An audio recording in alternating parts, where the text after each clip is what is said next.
So now that you are an expert at the winds, you looked at these winds before, you said, you learned already that there are trade winds in low latitudes which converge and rise and create rainfall and clouds, and they hit the ceiling and form this cell we call the Hadley cell.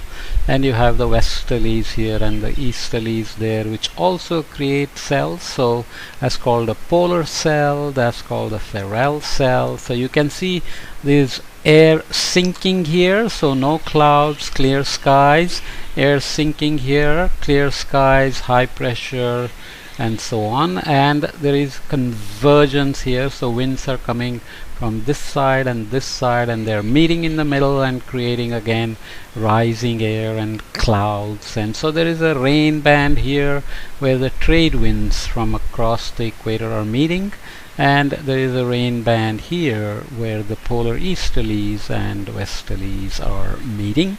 So there is a Ferrel cell and the polar cell, but most often you hear about this Hadley cell a lot. Now we can use this to briefly have an example of what winds and circulation and the differences in the heat capacity can do for us. And the easiest thing to think about is to go near the coast. So you have a water body, could be an estuary, could be the ocean, maybe even a large enough lake.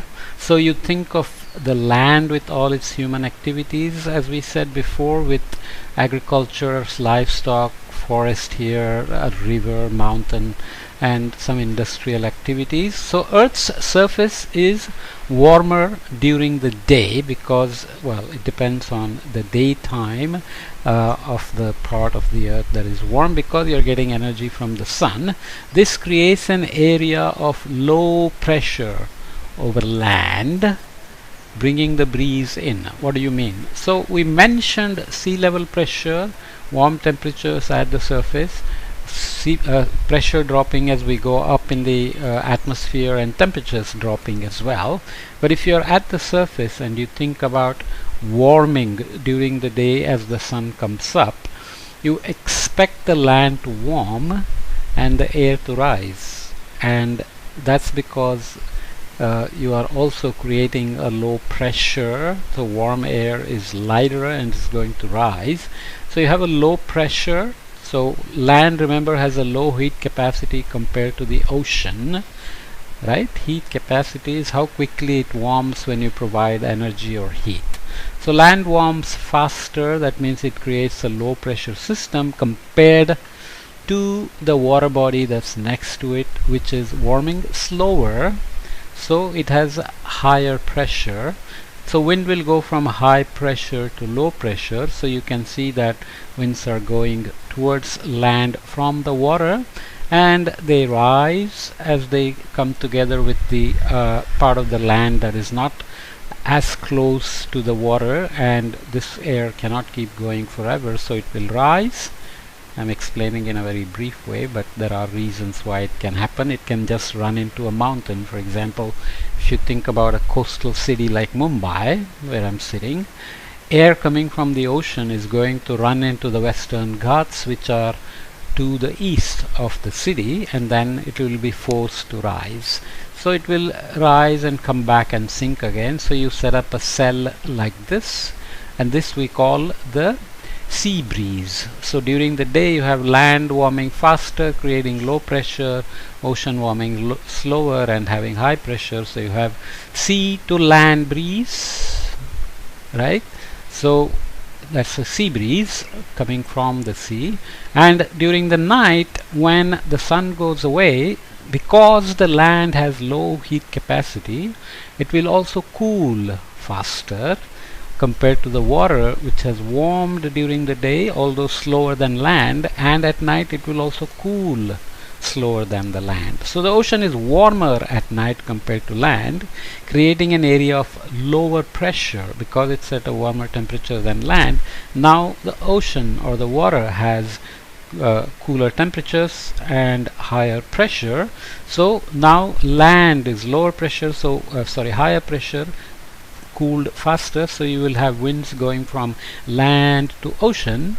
So you have a land breeze, and then you have a circulation happening this way. Okay, so you can observe this very clearly in places where there is a strong contrast between the ocean and the land during the day and the night. But one of the good examples that works not from a day-to-day time scale, but from season to season. Now it's May, so sun has come across the equator during the spring equinox and is moving north towards the Tropic of Cancer, and during this time the subcontinent of India is warming up like a popcorn kettle, and because it has low heat capacity it warms very fast, and the Indian Ocean which is around it. So here we are, this is the boreal summer month, so March, April, May, June, July, August. So you have warm land, low pressure, slowly warming ocean, high pressure, and you have winds going from the ocean to the land. They don't go directly like this. There is some curving happening because some of you may know the answer. Because the earth is rotating, it's like being on a merry-go-round. If you are standing on this side of the merry-go-round and your friend is standing on the other side, and if you throw the ball to your friend, the friend will see the ball as curving because you are throwing the ball and moving in this direction. The friend is receiving the ball, moving in the opposite same direction.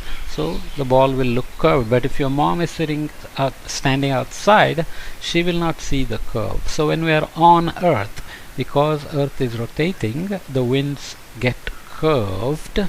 So the winds come from the ocean onto land, they run into the Himalayas, they are forced to rise, they run into the Western Ghats which are here, they are forced to rise, and there are other reasons why.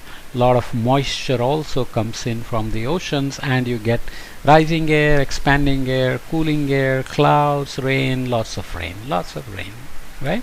During June, July, August and September, all of India gets almost 800 to 900 millimeters of rain. You can take the area of India, multiply it by 800 millimeters at every point, and figure out how many buckets of water fall on India during the monsoon. Okay, so what happens during the winter months? Once the summer is over and the sun is heading south across the equator into the southern hemisphere, now land is cooling faster than the ocean. Ocean has warmed up slowly and is cooling slowly. So now you have high pressure, cold temperatures on land, warmer temperatures and low pressure on the ocean. So now the winds will go from land towards the ocean. So again they will curve because of the rotational effects. These are called southwesterly winds because they are coming from the southwest towards the northeast. These are called northeasterly winds because they are coming from the northeast towards the southwest. This is the rainy season, often referred to as the southwest monsoon or the summer monsoon. Some parts here also get rain during these months, October, November, December. This is called a northeast monsoon, northeasterly winds. Some regions here get rain as well. Why? When winds are going this way, they are running into the Western Ghats and they are forced to rise. When winds are coming this way, they are again running into the Western Ghats and they are forced to rise. Whenever air rises, it expands, cools, forms clouds. Depending on the water vapor, it can rain as well.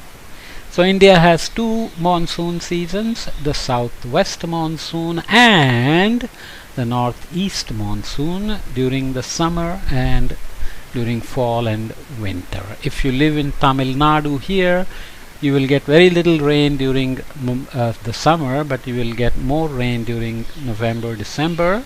Whereas if you live in most other parts of the country, you will get most of the rain during the summer monsoon.